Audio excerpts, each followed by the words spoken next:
Bienvenidos, queridos televidentes, a su programa Entérese. En Entérese hoy, usted y yo nos vamos a enterar de algo que ya un comentario en la calle.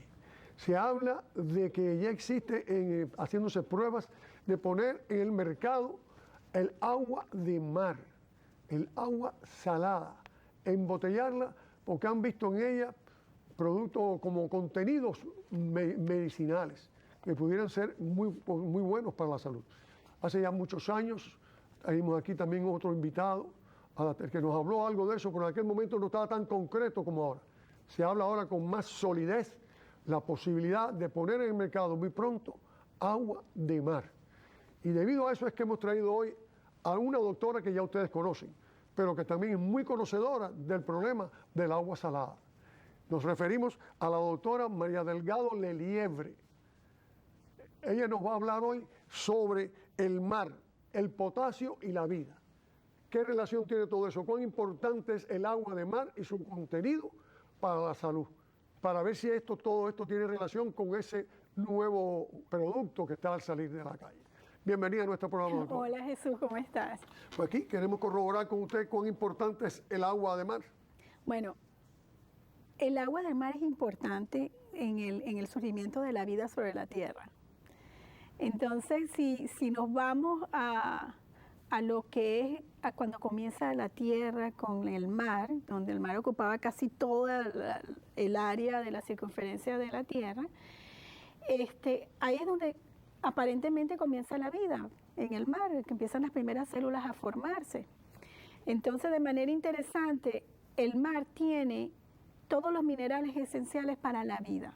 ¿Okay? Y entre ellos, por supuesto, el sodio y el potasio. Y ese sabor salado es más que todo lo que corresponde a una combinación de sales, pero principalmente la sal.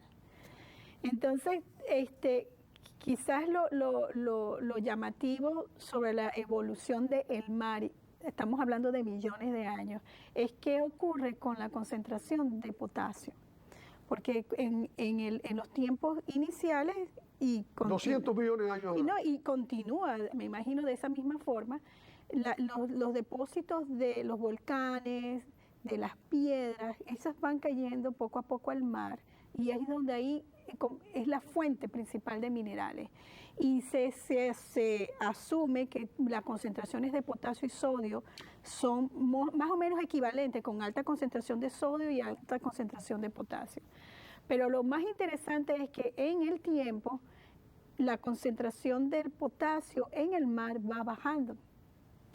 Y con eso, quizás lo paradójico es que en la medida que va bajando el potasio en el mar, estamos hablando de la masa de agua, ¿no?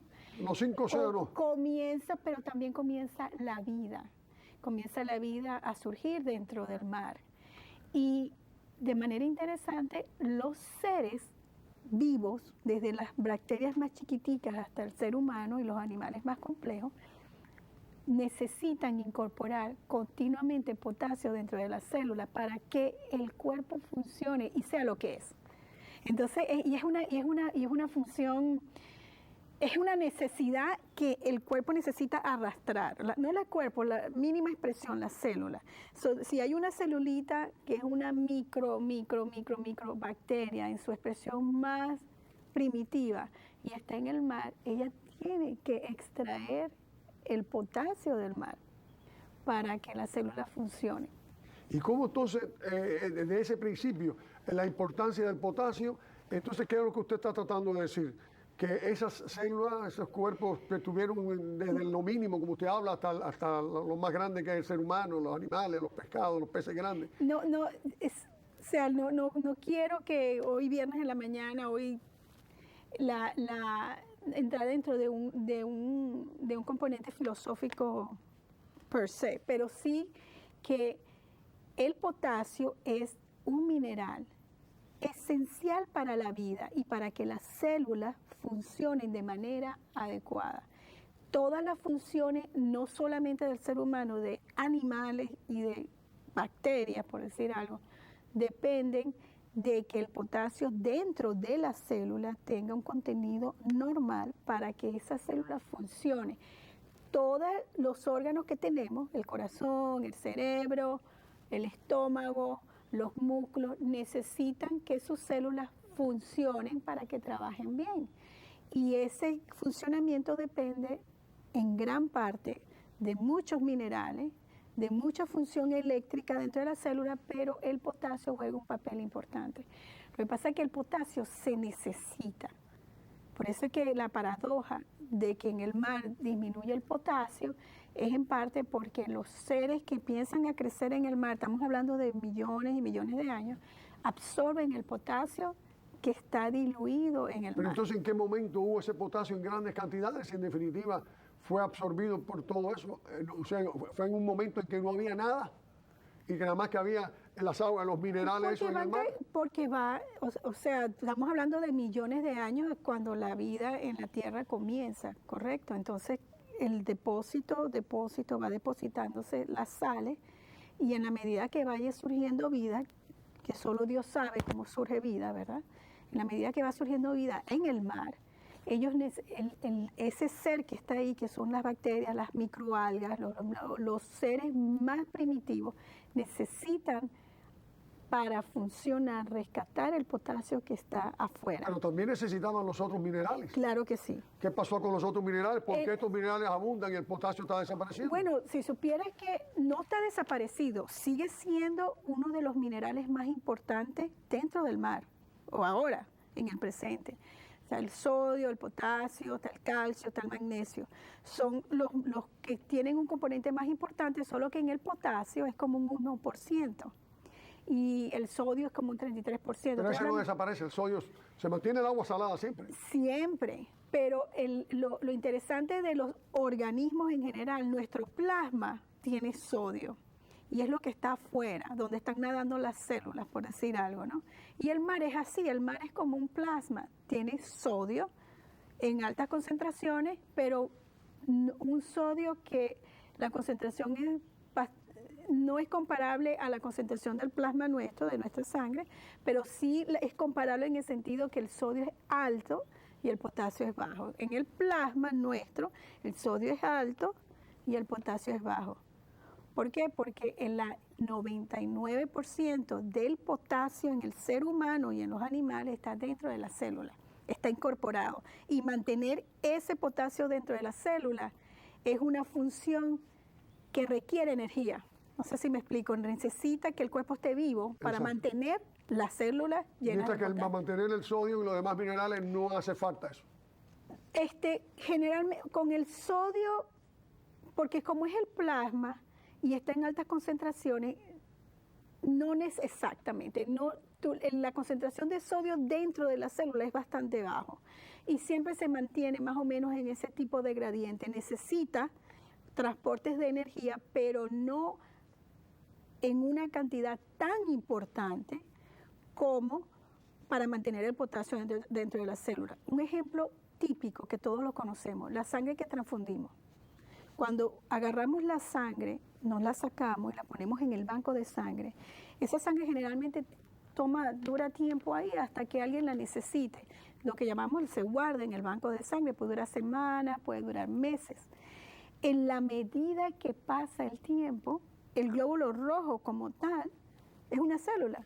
Ella va envejeciendo, entre comillas, ¿no? Y una señal de envejecimiento y muerte, particularmente para el glóbulo rojo, es que se le sale el potasio.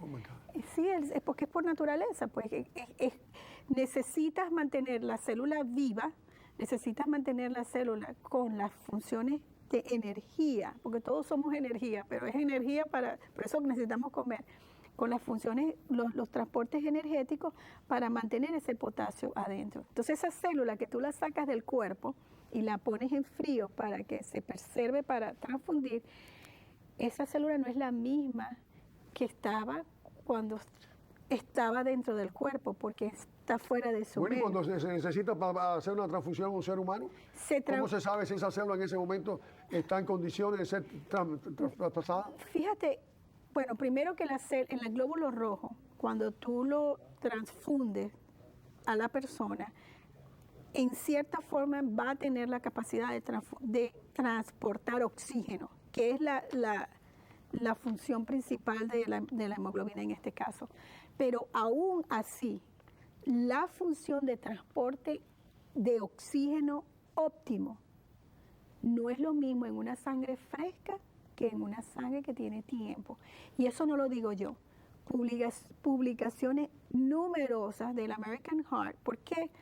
Cuando se ve esto puede ser un problema potencial con las operaciones de cirugía abierta, de corazón abierto, donde se necesitan transfusiones. Y se ha visto que transfusiones de bancos de sangre que tengan ya cierto tiempo guardada, estamos hablando ya de meses, pueden tener cierto riesgo cardiovascular. Pero el riesgo viene porque la célula no tiene la misma edad que tenía cuando estaba en el cuerpo, y la célula del glóbulo rojo generalmente dura tres meses, no dura mucho tiempo. ¿Qué se hace en esos casos entonces? Bueno, el problema es que hay que salvar el paciente. Cuando se necesita volumen, tú pones la sangre. Pero lo que sí se sabe, y se sabe desde el punto de vista científico y clínico, es que la sangre en el banco de sangre, con el tiempo, ella tiene su envejecimiento normal, se pierde potasio, se sale, no hay quien lo mantenga adentro, y el transporte o la capacidad de transportar oxígeno, que es con lo que nosotros asociamos el glóbulo rojo, es con el oxígeno, sin hemoglobina no podemos tener oxígeno. Ese transporte se ve afectado. Entonces, lo que se está tratando de trabajar, y me incluyo ahí desde el punto de vista, sobre todo con las investigaciones que se hicieron en la Universidad de Michigan, y hay patentes relacionadas con cómo preservar la sangre. ¿Entiendes? Porque el problema es cómo haces tú para que una sangre que esté guardada no pierda ese potasio, porque al perderlo se pierde la capacidad de la célula de funcionar adecuadamente. Experimentos hay de todo tipo, clínicos, a nivel celular, que tú ves que el envejecimiento y la muerte celular se acompaña de pérdida de potasio. Todo esto no es para enredar a la gente, sino para decirle que tú tienes que estar vivo y tus células tienen que funcionar adecuadamente para mantener el potasio dentro de la célula. Es una función activa, no pasiva. El potasio necesita estar adentro y necesita transporte de energía. Cuando hablo de energía, son transportes que requieren literalmente un átomo de energía para poder funcionar. Además, yo quiero a ese televidente que a lo mejor exagera lo que usted ha dicho y crea algún temor a la hora que yo, que no soy médico, pero que por razón de mi trabajo, me he visto en múltiples operaciones del corazón abierto. Y siempre al lado del paciente hay una máquina grandísima, que es la que le decimos el corazón artificial. Exacto. Donde todo el tiempo, desde que se abre el esternón hasta el final, esa máquina está circulando la sangre suya.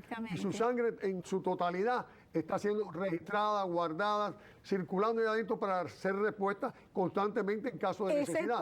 Por lo tanto, la sangre que se va a necesitar de transfusión va a ser en muy pequeñas cantidades comparada con la sangre que el organismo humano pierde. Estamos hablando en condiciones controladas, ¿ok? La cirugía de corazón abierto, la bomba es simplemente para, mientras estás trabajando sobre el corazón, para que otro sistema artificial cumpla las funciones mecánicas del corazón. Pero tanto en cirugía de corazón abierto como en cualquier cirugía, se necesita a veces transfusión, razones distintas a la bomba, no sé si me explico. Lo que pasa es que donde entra el riesgo más importante y lo que está descrito como riesgo más importante en la transfusión de sangre es en los casos cardíacos. ¿Por qué? Porque si yo te voy a poner una célula, te voy a transfundir una célula que ya está, como quien dice, impaired, está defectuosa tanto en el transporte de oxígeno y viene ya con problemas en el contenido de potasio, la utilidad de esa sangre para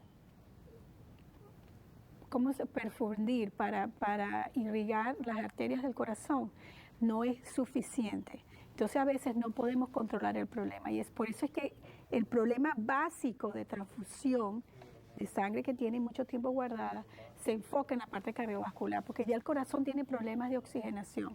Entonces entiende que una célula que no funciona bien, porque ya tiene mucho tiempo guardada, su capacidad de transporte de oxígeno no es suficiente. Y si te quieres ir un poquito más allá, el glóbulo rojo es una célula como una plastilina, para decirlo así.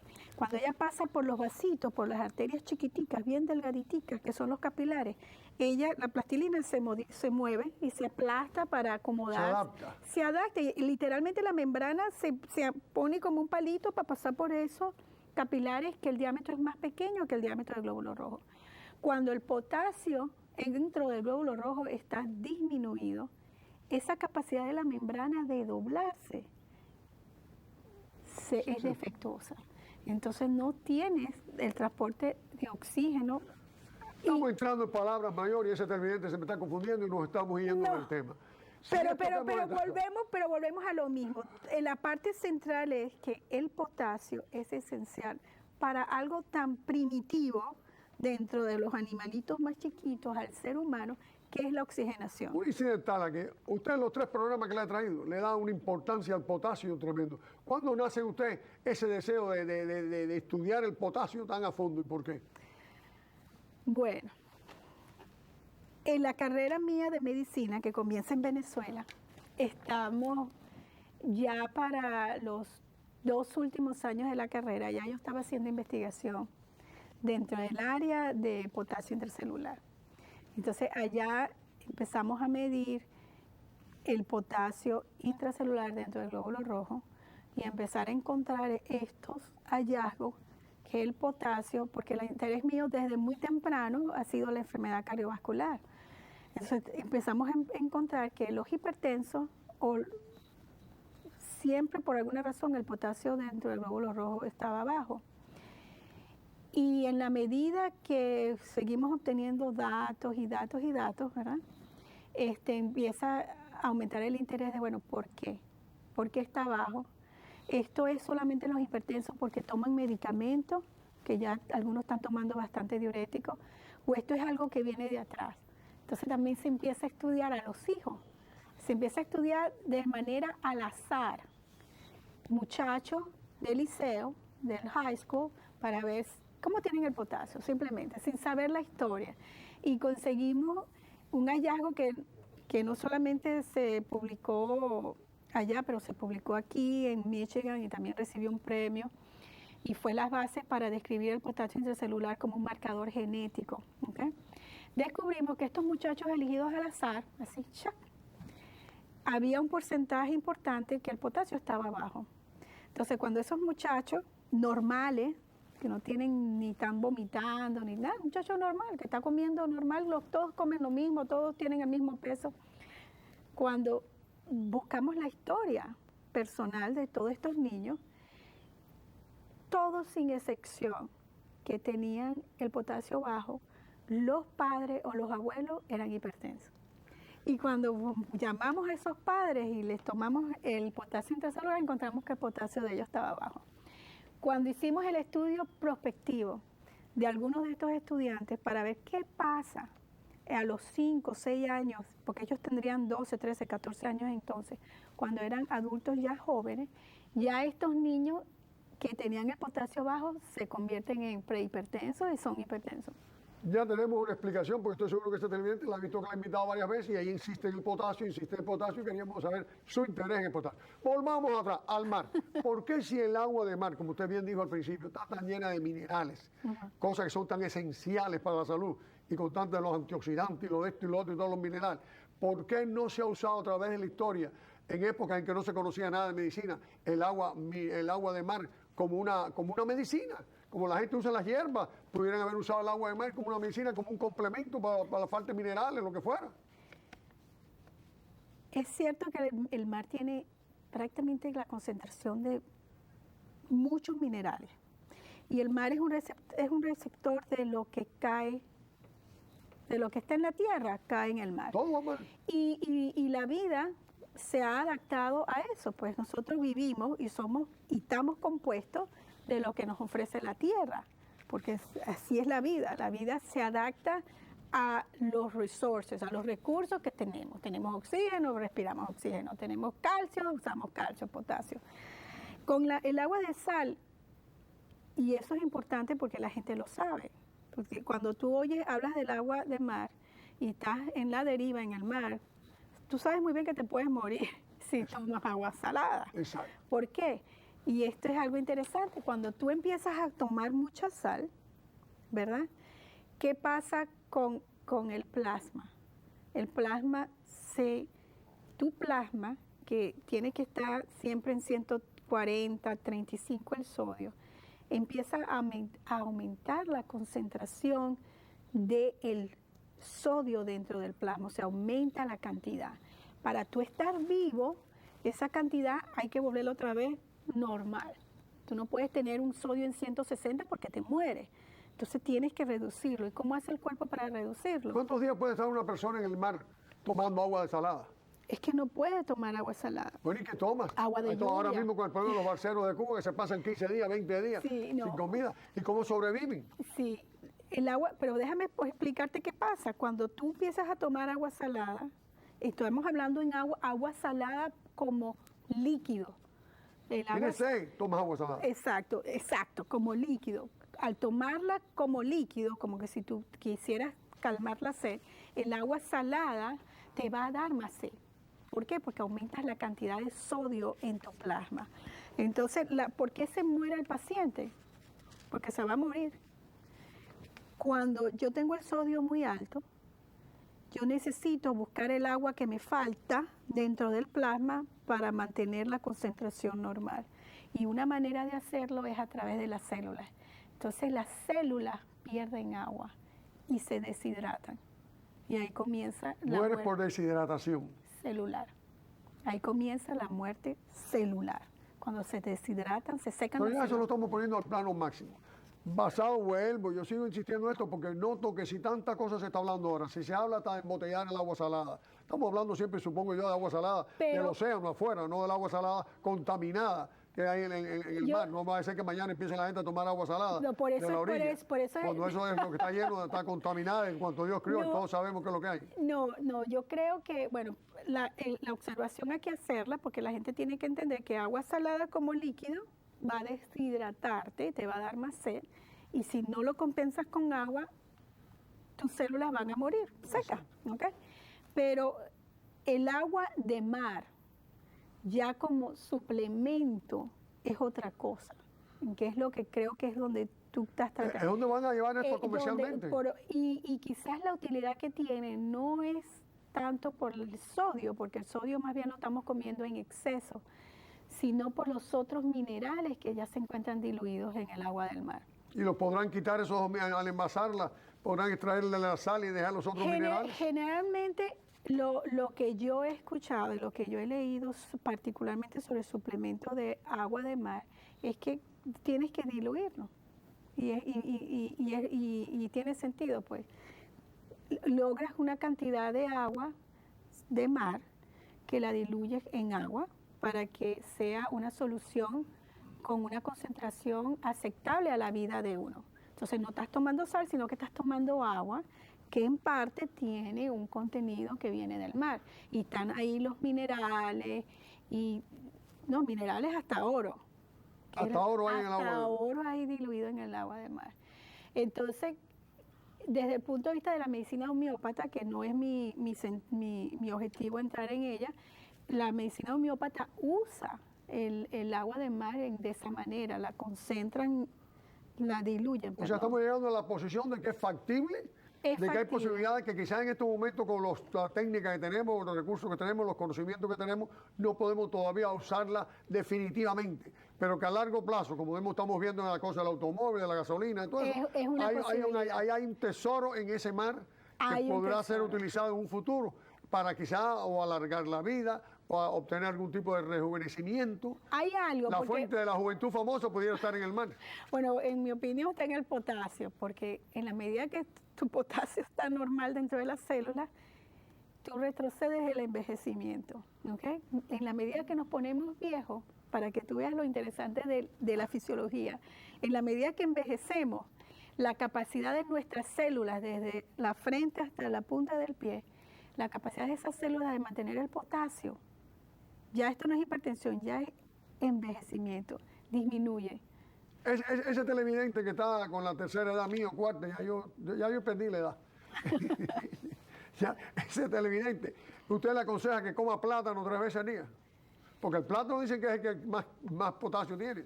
Todas las frutas y vegetales tienen potasios en alta concentración. Mientras más potasio, menos posibilidad de ponernos viejos. Mientras más potasio. Entonces yo siempre digo, no es porque el potasio lo vas a encontrar en casi todas las fuentes de nutrición, en proteínas. Nuestros músculos es puro potasio por dentro.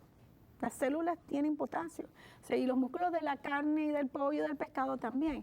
Las fuentes de potasio están ahí. Quizás el problema es aquellas cosas que utilizamos o usamos que hacen que el potasio se pierda, ¿eh? Entre ellos están los laxantes, los tés, la cafeína en exceso que hace que tú orines, los pacientes que lamentablemente tienen que usar diuréticos porque se pierde. Entonces no solamente no comes suficiente, pero lo estás botando. Pero el envejecimiento es una función de la depresión de potasio a largo plazo.